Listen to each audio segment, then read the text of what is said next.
The coronavirus is slamming the housing market spring season, and New York City's real estate has been hit especially hard. Robert Frank joins us right now. He's got more on that front. Hi, Robert. Good to see you. Good morning, Becky. Well, the first quarter numbers are out for Manhattan this morning, but I really want to focus on just the last 2 weeks of March, because right now that's really all that matters. Now, in the last week of March, we had only 2 contracts in New York that were signed for over $4 million. That was the worst week since 2009.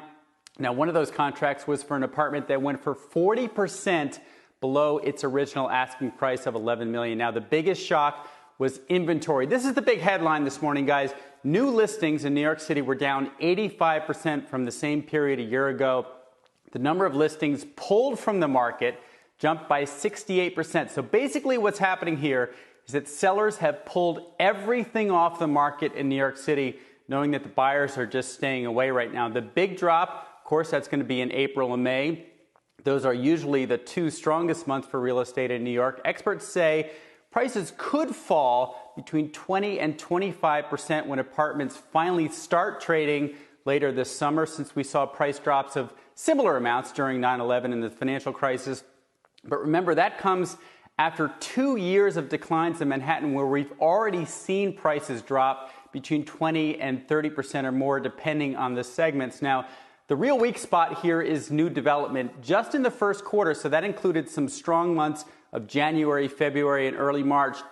We saw prices for new development condos fall 50%. And again, remember, that was before all this stuff happened with the pandemic. We now have a 17-month supply. I just want to bring you some additional news overnight, guys.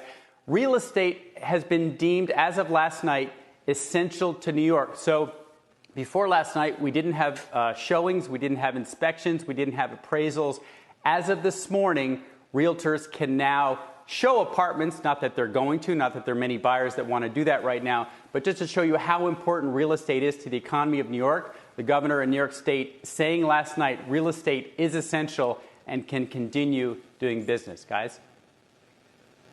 Hey, they may say it's essential and they can continue doing business, but good luck trying to get people to show up for an open house right now. Exactly. Thank you. Exactly.